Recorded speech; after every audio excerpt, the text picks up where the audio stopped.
2 वर्षदेखि भातै खाएको छैन। अब आटो कोदो फापरको पिठो यही खाइरहेको छु। तब पनि सुगर 500 अहिले 60 भातले सुगर बढाउँछ रोटीले बढाउँदैन भन्नेको एकदमै एकदमै एकदमै गलत कुरा हो। आजदेखि रोटी खान बन्द मैले भनेको छु तपाईलाई।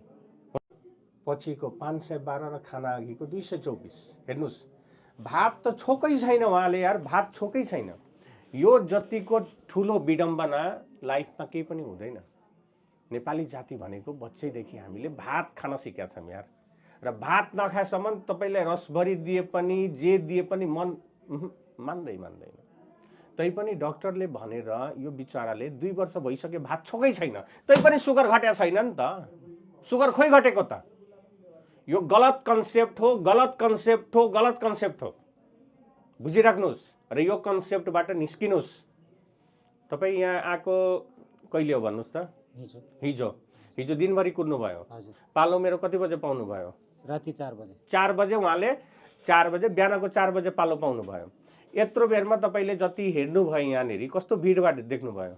पुरै सक्नु सर, अब अति नै अरू हस्पिटल माखा मारेर बसेछ, यहाँ अब पहिला राख्ने फुर्सद छैन। तर एउटा कुरा बुझ्नुहोस् त, मैले जुन टेक्निक जुन भनिरहेको छु तपाईले यो मेरो केबिनबाट निस्किँदै गरेको बिरामीको कुरा पनि सुन्नुभयो होला।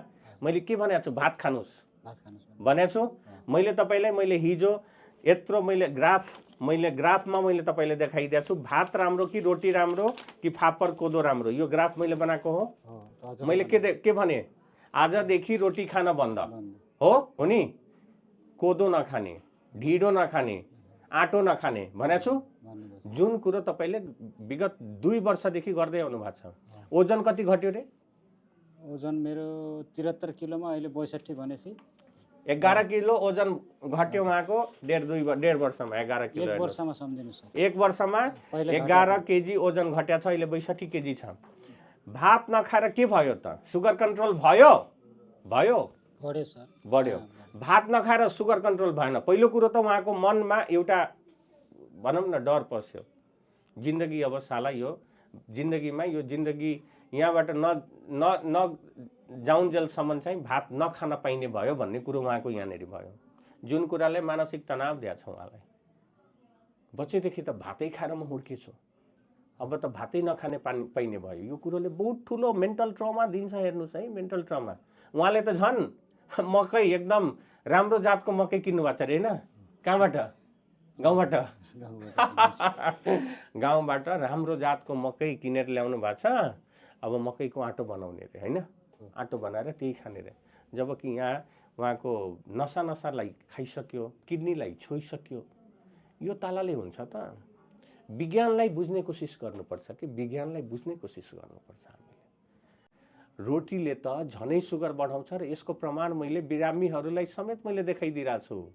क्या आज रोटी खाएर जसले पिपी गराछ उसको सुगर एकदमै मात्रै बढेको पाइयो। मैले पनि हिजो रोटी खाएरै त्यो गरेको हो। उहाँले पनि रोटी खाएर गरेको। अस्ति एकजना बिरामी आयो, रोटी खाएर गर्यो। अब मलाई किन शङ्का लाग्यो त भन्दाखेरि उहाँ म कहाँ आउनुभन्दा अगाडि 2 हप्ता अगाडि मैले भनेको थिएँ कि 2 हप्ता अगाडि मैले उहाँलाई के भने त भन्दाखेरि तपाईँ गाउँबाटै आफ्नै नजिककोबाट सुगर गर्नुहोस् भनेर उहाँले गर्नुभयो। सुगर गर्दा पिपी चाहिँ 118 मात्रै थियो। अनि त्यस पछाडि म कहाँ आएर अनि त्यस पछाडि मैले भने कि पिपी फेरि गर्नुहोस् 15 दिन पछाडि। गर्छ त 187 आइदियो। पछि सोध्छु के खानु भएको थियो त? रोटी खाएको। रोटी खाएर 187 सुगर आइदियो। मैले भने आजकोमा मान्य हुँदैन, भोलि फेरि भात खानुहोस्। भोलि भात खाएर उहाँले सुगर गर्नुभयो त 135 आएको थियो। कति फरक एक दिनमा। अब यो कुरो त मैले बुझाइरह हो। मैले एकजना बिरामीलाई यो डाइट प्लान कति बेर बुझाउँछु भन्नुहोस् त तपाईँ? 1 घण्टा। 1 घण्टा भन्दा पनि बढी लाग्छ नि। मैले लास्टमा 2 जना बिरामी छोडेर गएको गाछ छैन। 2 जना बिरामी, 5 जना बिरामीमा 3 जना बिरामी हेर्न 12 बजेदेखि 4 बजिसक्यो मेरो। भनेको 4 घण्टामा मैले 3 जना बिरामी हेरेको छु। त 1 घण्टा भयो, बढी भयो। कुरो बुझ्नुहोस् न। मैले त्यो डाइट प्लान नै बताउँदै मेरो कति समय जान्छ। कुनै पनि डाक्टरले तपाईलाई भात छुनै हुन्न भन्यो भने त्यो चाहिँ सरासरी गलत हो। कसैको अधिकार खोज्ने अधिकार हाम्रो छैन। खाने अधिकार खोज्ने अधिकार मेरो छैन। सबै कुरोको नियम हुन्छ कि भातै नखाने चाहिँ हुँदैन। बारम्बार भन्दैछु, भातै नखाने चाहिँ हुँदैन। भातको पोर्सनलाई घटाउने हो तपाईले। जुन थालीको भात मैले एक सिटिङमा खान्छु, त्यो पुरै थालीको भात तपाईले 3 टुक्रामा डिभाइड गर्ने हो, 3 पोर्सन बनाउने हो। 3 टुक्रामा डिभाइड गर्ने र तपाईले त्यसलाई 3 बेलामा खाने हो। त्यसो गर्दा के फाइदा भयो त? भात खाँदा सुगर बढेन? बढ्यो। भात खाँदा सुगर त बढ्यो, तर जुन लेभलमा माथि पुग्थ्यो नि त्यो लेभलमा पुग्दैन कि यहाँ तलसम्म रहन्छ। कुरो बुझ्नुस्। सपोज तपाईले एक थाली भात खानुभयो र सुगर 400 पुग्थ्यो रे अथवा 500 पुग्थ्यो रे, हो? त्यो 500 पुग्न पाउने भएन, 200 250 मा रहने भयो, हो? र लेभलमा रहने भयो र त्यो 4-5 घण्टासम्म रहन्छ। फेरि खानुस् न तपाईँ 4-5 घण्टा पछाडि भोक लाग्न सक्छ नि त। 4-5 घण्टा पछाडि फेरि खानुस् क्या तपाईँ। त्यति भात खानुस् न फेरि। म बिहान र बेलुकी 2 बेला खान्छु, तपाईँ 4-5 चोटि खानुस् भालै भएन। र मैले यही फन्डा अपनाएको छु। आफ्नो सबै बिरामीलाई त यही त बताइरहेको छु त। तपाईले जति पनि बिरामी देख्नु भएको छ सबको त कन्ट्रोल छ नि त। भर्खर यो पसेको दिदीको पनि 550 कि कति थियो यार, भर्खर गएको। अनि 1 महिना भयो, फर्स्ट फलोअप हो, नर्मल छ त। 148 छ त्यति खाना पछिको। अनि खाना अगाडिको तपाईको 86 कि 95 छ, नर्मल आइसक्यो। त्यही भएर सोच बदल्नु पर्छ कि कसरी खाने हो, नियम सिक्ने हो।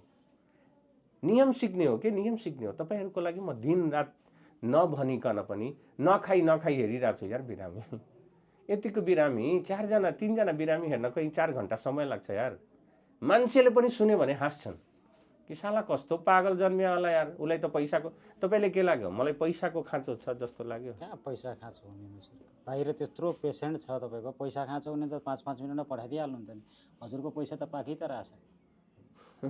हजुरले त यहाँ पेशेन्टलाई राम्रोसँग उपचार तपाईले मैले 2 चोटि बसाएको छु। राति बसाएँ, अहिले पनि बसाएँ, मस्तसँग कुरो गरेको छु नि। तपाईमा क्याल्कुलेट गर्ने हो भने मेरो 2 घण्टा समय खर्च्यो। त्यही त खर्च्यो कि नै? यो 2 घण्टामा मैले काउन्सिलिङ गरेको भए 10-15 हजार रुपैयाँ पाक्थ्यो। किनकि काठमाडौँमा कति काउन्सिलिङ सेन्टरमा गएर त्यो 10-10 हजारको सेसन गर्ने रहेछन् 45 मिनेटको। सुन्नुहोस् है, म थिएँ मस्ती, एकजना क्यानाडाको भाइ आयो, हामीले 2.5 घण्टा काउन्सिलिङ गर्यो 800 रुपैयाँमा। फेरि अर्को दिन पनि बोलाइदियौँ, पैसा ल्या छैन। यो के हो? सेवा हो कि यो व्यवसाय हो? के लाग्छ? सेवा नै धर्म हो। बस त्यही भएर तपाईहरु अझै पनि समय छ, बिग्रेको छैन। मेरो भिडियोहरु तपाईहरुले सकेसम्म हेर्नुपर्छ के फर्स्ट देखि लास्टसम्म हेर्नुहोस्। यहाँ भित्र धेरै कुराहरु लुकेको हुन्छ। The devil is in the depth भनेर पढाएको थिएँ कि बच्चैकालमा। द डेभिल भनेको शैतान गहिराईमा हुन्छ। त्यही भएर तपाईले यदि गहिराईसम्म सोच्नुहुन्न, गहिराईसम्म पढ्नुहुन्न भने कहिले पनि जीवनमा राम्रो गर्न सक्नुहुन्न। भिडियो पनि हेर्ने बेलामा यो कुनै गीतको भिडियो होइन, हैन? केटीले आँखा झिम्काको भिडियो होइन, मुख चम्काको भिडियो होइन। सबै भिडियो हेर्ने हो फर्स्ट टु लास्ट। र तपाईले यो नलेजहरु शेयर गर्ने हो। आफ्नो समाज, आफ्नो देशलाई बचाउने हो। यस्ता यङ जेनेरेसनहरु कति सुगरले पीडित छन्, सिक्न नपाएर। कसैले राम्रो परामर्श दिन सकेका छैन। जति पनि सुगरका डाक्टरकोमा गए भन्छन् 1.5 मिनेट 2 मिनेट समय दिन्छ रे, हेर्यो, औषधि प्रिस्क्राइब गर्दियो अनि पठाइदियो। अनि कसरी गर्छन् त तिनीहरू? मैले जुन यो मोटिभेसन दिइरहेको छु, हौसला दिइरहेको छु, उत्साह दिइरहेको छु, सिकाइरहेको छु के कारणले गर्दा हो, र म्याक्सिमम बुझिराख्नुहोस् है, जति पनि यङ जेनेरेसनहरु आज सुगरले पीडित छन्, प्रेसरले पीडित छन्, 95% कै मानसिक तनाव हो पछाडिको कारण। मानसिक तनाव।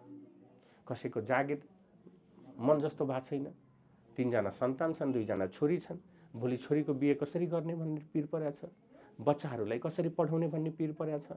एउटा राम्रो बोर्डिङ स्कुलको तपाईको मन्थको स्यालेरी चाहिँ 30-30 हजार रुपैयाँ छ। यतैतिरको कुनै एउटा सुनेको थिएँ लुम्बिनी भन्ने